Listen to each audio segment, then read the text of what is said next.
Olá a todos, sejam muito bem-vindos a mais um vídeo do Psicoandrologias, um canal para nós falarmos um pouco sobre a psicologia masculina, como funciona a mente do homem, como é ser homem na sociedade atual. O tema de hoje então é um pouco sobre a relação entre a masculinidade e o trabalho, principalmente sobre o mito da discriminação trabalhista, que normalmente acaba entrando nessa parte do trabalho e a masculinidade. Bom, e nós podemos dizer que, em geral, as profissões elas são dominadas por homens ou por mulheres, algumas sendo meio igualitárias. As profissões dominadas pelos homens é o que se convenciona chamar de STEM em inglês, que seria a sigla para ciência, tecnologia, engenharia e matemática, que geralmente existem muitos estudos, muitas campanhas políticas para incentivar as mulheres a entrarem nessas áreas, que geralmente são as áreas que pagam mais e que geralmente a falta de participação feminina é vista como uma prova de que o machismo e o patriarcado existem, de que as mulheres são discriminadas pela sociedade.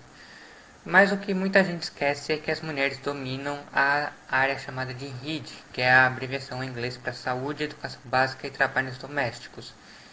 Então, essas profissões que geralmente envolvem contato com pessoas e principalmente cuidar de pessoas, educar pessoas, elas geralmente são predominantemente femininas e você não vê as pessoas falando sobre discriminação contra os homens nessas áreas ou campanhas para incentivar a entrada dos homens nessas áreas. Boa parte do motivo é que existe um duplo padrão na resposta das pessoas. Quando você fala sobre por que existem poucos homens na área de RID, como por exemplo na área de educação infantil, na psicologia, geralmente as pessoas atribuem essa baixa participação masculina à própria escolha dos homens. Eles não estão nessa área porque eles não quiseram, se eles quisessem eles poderiam entrar sem problema nenhum. Então a causa é interna. Mas quando a gente pergunta por que há poucas mulheres na área de STEM, geralmente a resposta é a discriminação. As mulheres não participam, não têm interesse em STEM porque elas sabem ou elas imaginam que elas vão ser discriminadas ou elas acreditam que vão ser tratadas igualmente, mas depois que entram elas começam a perceber que elas são ignoradas, que elas são feitas de piada, que elas sofrem um monte de preconceitos, e aí isso acaba desanimando e fazendo com que elas acabem saindo. Portanto, a baixa participação feminina na STEM é uma causada por causas externas, o que é obviamente algo inadequado, porque os dois padrões podem acontecer para os dois sexos. Como alguém formado em psicologia, eu posso dizer claramente que existe muita discriminação contra os homens dentro da psicologia. E eu conheci muitas mulheres que começaram a fazer, por exemplo, engenharia ou economia e desistiram porque elas falavam que elas simplesmente não se sentiam realizadas. Elas escolheram abandonar porque elas achavam que aquela profissão não ia fazê-las felizes. Não teve nada a ver com preconceito. Então essa é uma explicação bastante complicada. E aqui nós temos, por exemplo, o hexágono de Holland, que é um sistema de classificação das profissões, é considerado o melhor sistema de classificação já criado com embasamento científico.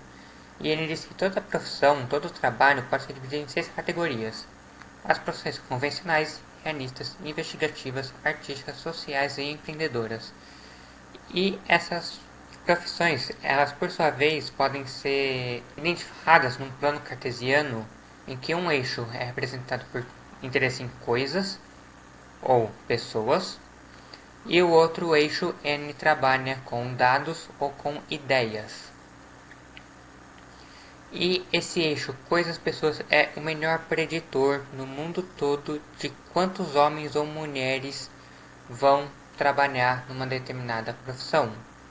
Então, quanto mais voltado para a área de coisas, como por exemplo a parte de engenharia, maior a quantidade de homens que essa profissão vai ter, em comparação com o número de mulheres. Enquanto quanto mais for uma profissão voltada para trabalhar com pessoas, como por exemplo a área de educação, maior o número de mulheres em comparação ao número de homens. Portanto, profissões convencionais, realistas e investigativas normalmente são dominadas por homens, enquanto as empreendedoras sociais e artísticas geralmente são dominadas pelas mulheres. O segundo eixo das ideias ele parece também ter alguma relação com o gênero, porque geralmente as pessoas que trabalham com dados parecem ter mais homens do que mulheres, mas isso não se reflete no outro eixo, na outra ponta, das ideias, que parece ser algo mais igualitário. Então, esse eixo de dados e ideias, ele parece não ser muito bom para prever qual a proporção de homens e mulheres vai ter. Mas o de coisas e pessoas é muito bom, inclusive é o melhor, a melhor variável, o melhor indicador que existe até o momento para você prever quantos homens ou quantas mulheres vão ter uma determinada profissão. Melhor até do que, por exemplo, o quão feminista ou o quanto uma nação aderiu à ideologia de gênero, à política de igualdade de gênero. Inclusive, essas diferenças, na verdade, costumam ser até maiores nessas nações que têm mais políticas de equidade de gênero.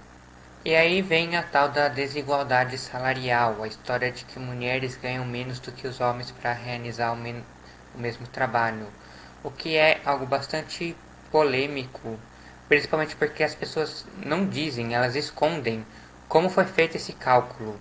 E eu tive bastante dificuldade para encontrar alguma fonte oficial de como deve ser feito esse cálculo, mas a maioria dos que eu encontrei basicamente é aquilo que eu já esperava. Você pega a média das mulheres, você pergunta para um monte de mulher quanto elas ganham, tira a média, depois subtrai da média dos homens e aí divide pela média dos homens. E aí a maioria dos lugares que eu vi oferece uma forma diferente, ao invés de dar a média, usa a mediana, que não deve dar algo lá muito diferente. E essa fórmula é terrivelmente errada, vocês nunca devem usá-la, porque ela não faz correção para pessoas que têm o mesmo cargo, a que supostamente realizam o mesmo trabalho como as pessoas falam. E aí qualquer diferença pode ser simplesmente uma diferença na proporção entre pessoas engenheiras e pessoas professores de educação infantil, que todo mundo sabe que normalmente engenheiros ganham mais do que professores de educação infantil. Isso não é surpresa para ninguém. Então, você, quando diz que as mulheres estão ganhando menos que os homens para realizar o mesmo trabalho, você está mentindo. Na verdade, que você está comparando o salário de professores com o salário de engenheiros. Então, você não pode atribuir essa desigualdade à discriminação de gênero. E aí, então, tem os vários problemas dessa fórmula, como não diferenciar tipos de trabalho. Por exemplo, meio período ou em período integral, mesmo quando você compara pessoas que têm a mesma profissão, é comum que às vezes a profissão ela possa ser dividida em pessoas que trabalham em meio período pessoas que trabalham em período integral. E geralmente pessoas que trabalham em período integral ganham mais, o que é uma questão óbvia, já que ela trabalha por mais tempo. E parece haver uma desigualdade dos sexos nessas duas escolhas. Há mais mulheres do que homens trabalhando em meio período e há mais homens do que mulheres trabalhando em período integral. Então, qualquer diferença que você encontrar também pode ser uma diferença nessa proporção entre meio período e período integral. Não diferencia tempo no cargo, então parece que os homens eles têm a tendência a ficar mais tempo no mesmo cargo do que as mulheres e consequentemente eles vão acumulando dissídio, o salário deles vai aumentando por senioridade.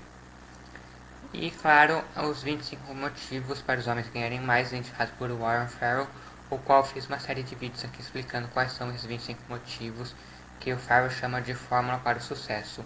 Vocês podem acessar no cartãozinho que deve estar aparecendo aqui na parte superior desse vídeo. O trabalho ele tem uma relação muito forte com a saúde, principalmente nos homens.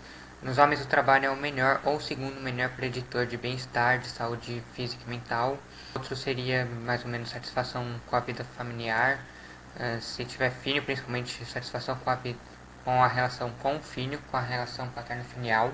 E o desemprego é o melhor preditor de suicídio. Homens desempregados têm 10 vezes mais chance de cometer suicídio do que homens com emprego, enquanto que a chance de uma mulher desempregada cometer suicídio é a mesma da chance de uma mulher empregada cometer suicídio.